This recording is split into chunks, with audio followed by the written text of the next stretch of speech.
सबसे ज्यादा यदि जागरूक कौम है तो है मुस्लिम और दूसरा क्रिश्चियन।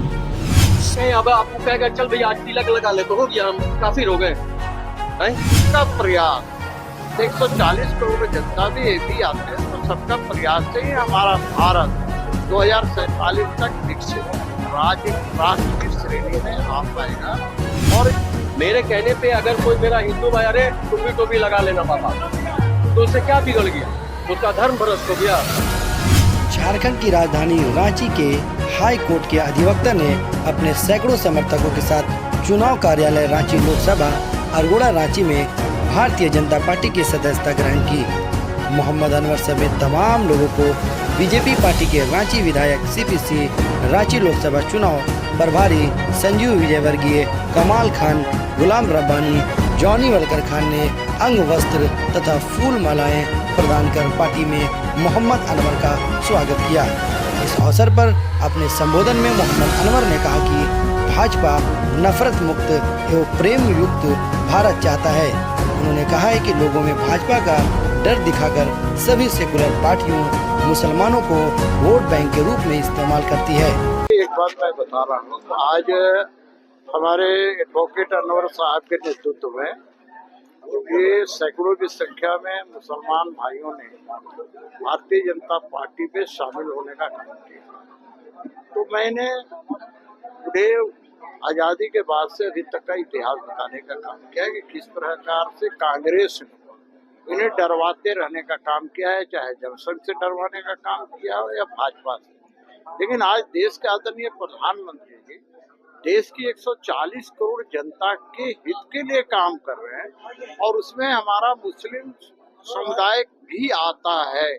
वैसी स्थिति में जब देश के आदरणीय प्रधानमंत्री कोई भेदभाव नहीं करते हैं, सभी भारतीय नागरिक बराबर हैं, तो वैसी स्थिति में इन कांग्रेसियों का बाउंडेड लेबर यानी बंधुआ मजदूर कब तक बन के रहेंगे। हमने आग्रह किया है कि भाई भारतीय जनता पार्टी कोई भेदभाव नहीं करती है। ये कांग्रेस के लोग हिंदू मुस्लिम करके और डरवाते रहते हैं हमारे मुस्लिम भाइयों को। तो आप निफिक्र होकर भारतीय जनता पार्टी को वोट कीजिए और फिर राष्ट्र बढ़ाने में अपनी भूमिका भी दिखाइए, क्योंकि मोदी जी कहते हैं सबका साथ, सबका विकास, सबका विश्वास और सबका प्रयास। 140 करोड़ जनता भी आते हैं, तो सबका प्रयास से ही हमारा भारत 2047 तक विकसित राष्ट्र की श्रेणी में आ पाएगा और इस भारत का विकास होगा। इसलिए हमने उन्हें आग्रह किया है कि आप कमल फूल का बटन दबाकर छोड़ दीजिए। सर, ईडी की छापेमारी चल रही है। इतनी बड़ी संख्या के साथ आज जो हम अल्पसंख्यक समुदाय से लोग भाजपा में शरीक होने के लिए शामिल होने के आ रहे हैं, इसके पीछे दो तीन बहुत बड़ी कारण, ठीक है। एक तो इस कम्युनिटी के दिमाग में ये बैठा दिया गया है कि बीजेपी है तो आप नहीं, ठीक है। उस भ्रम को, उस झूठ को तोड़ने के लिए, ऐसा अगर होता तो आज मेरे 52 मुस्लिम भाई 2023 यूपीएससी कंप्लीट नहीं करते, ठीक है। कल लखनऊ से एक मुस्लिम लड़की सेकंड टॉपर आईसीएसई बोर्ड में नहीं आती। इससे पहले संस्कृत बोर्ड में एक मुस्लिम लड़का उत्तर प्रदेश से टॉप नहीं करता। आप पूरे हिंदुस्तान में उठा के देख लीजिए, अगर आपके अंदर वो टैलेंट है तो हमको नहीं लगता कि आपका धर्म देख के आपको स्थान मिलेगा। हम ये दिमाग में बैठा लिए कि नहीं भैया हमको अपना लेबल रखना पंक्चर बनाने वाला,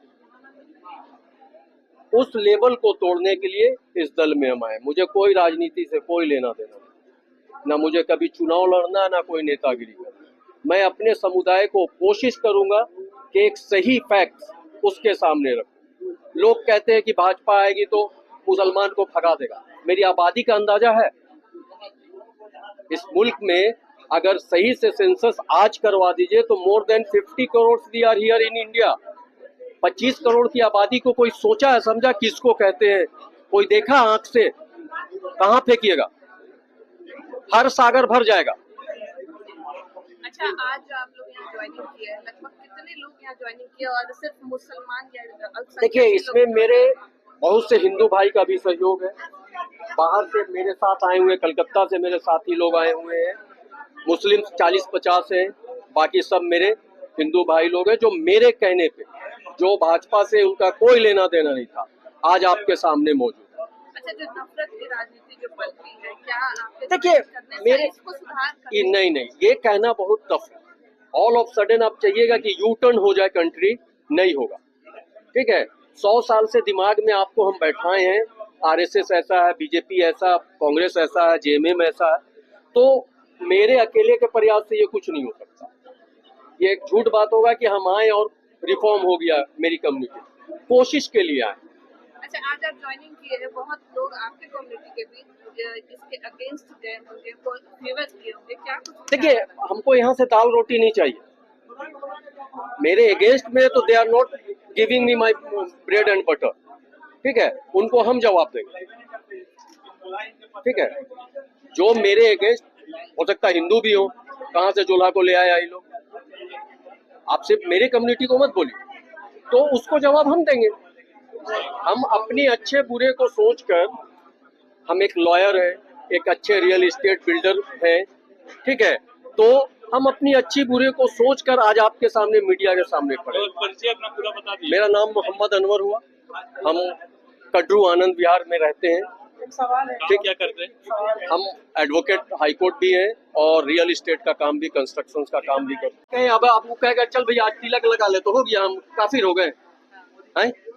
मेरे कहने पे अगर कोई मेरा हिंदू भाई, अरे तुम भी टोपी लगा लेना पापा, तो उससे क्या बिगड़ गया? उसका धर्म भ्रष्ट हो गया है? और क्या वाकई में वोट मिलेगा? जो क्योंकि विधायक ने विधायक काफी ने- शंका जाहिर की कि मुस्लिम समुदाय वोट नहीं करता है। ऐसा है कि जिस तरह मुस्लिम समाज का जुड़ाव भारतीय जनता पार्टी में है, ये भरम टूट रहा है।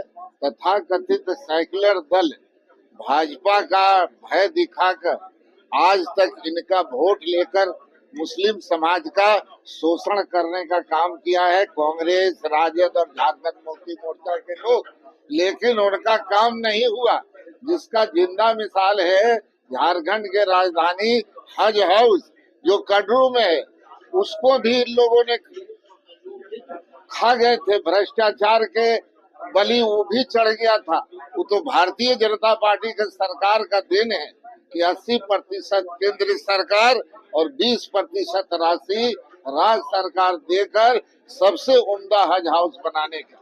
वोट इसलिए मिलेगा उनका। तो इसलिए ये भरम टूट गया है अब कि तथाकथित सेक्युलर दल वोट लेते हैं, हमारा काम नहीं करते हैं।